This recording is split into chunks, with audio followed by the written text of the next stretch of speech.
This is Physics 30, Chapter 4, Lesson 3. Today we're going to talk about potential energy.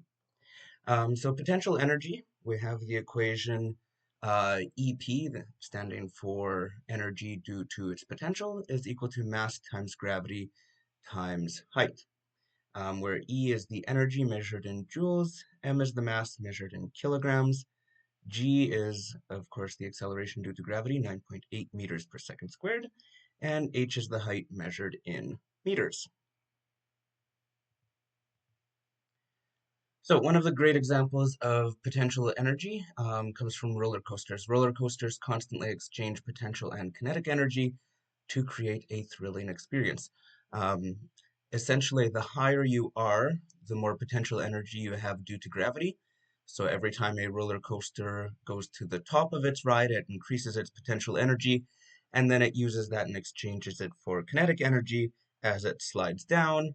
And then for the next hill, as it climbs back up, it would be losing kinetic energy, but again, gaining potential energy. So it's continually exchanging those two energies. An example of a diver.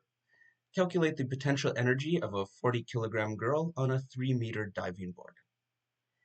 We can first record the information that we know. So we know the mass is 40 kilograms and we know the height is 3 meters. We of course have our equation EP equals mgh. So we can simply plug in the values 40 for mass, 9.8 for gravity, and 3 for the height.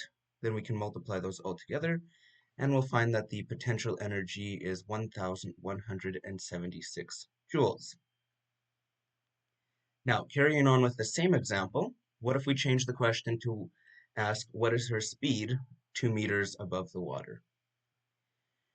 Well, because of the laws of conservation of energy, we can't ever gain or lose energy, meaning our total energy always has to be the same. So we have this equation. Total energy is equal to the potential energy plus the kinetic energy, and that always needs to be the same. So more potential is less kinetic, and more kinetic is less potential, but the total will always be the same.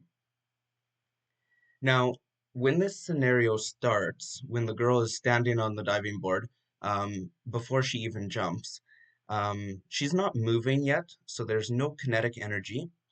So therefore, all of her energy is potential. And since we know that potential plus kinetic equals the total, if we know that her potential, I'm going to go back for a second, her potential is 1176. So therefore, if her potential is 1176 and at the beginning of the scenario her kinetic is 0, that would mean that the total, everything is in potential energy, so her total energy is also 1176. So then we can write this equation. We know that her total energy is going to be 1176, and then at any point while she descends towards the water, that total needs to remain the same and will be calculated by adding together the potential and kinetic energies. From our equations from previous, we have that the potential portion will be mgh, and from the previous lesson, we know that the kinetic energy can be calculated as 1/2 mv squared. So plugging in everything we know, we arrive here. Um, this is telling us that we know the mass is 40 kilograms, so we've got that written here as well as here.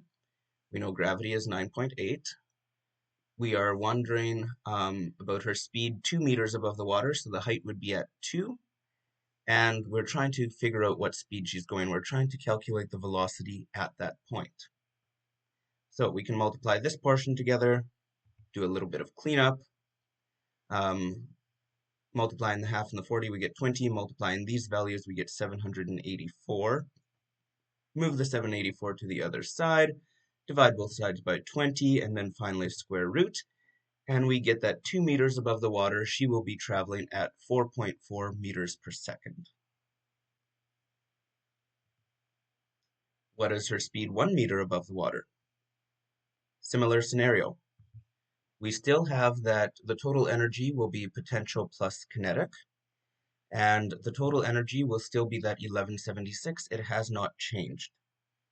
I'd recommend that you pause the video right here and try to work out this problem before you see it gone through on the slide. So continuing on, we can plug in our values again. The only difference in um, this equation from the previous one is now our height is 1 meter instead of 2. Everything else looks identical. So solving that all out, we arrive at the velocity being 6.3 meters per second at 1 meter above the water. Finally, what is her speed when she hits the water? Well, again, I'd suggest that you pause the video and try to work this out on your own. You know what the total energy will be, and that will be calculated as potential plus kinetic. Potential is always calculating in height.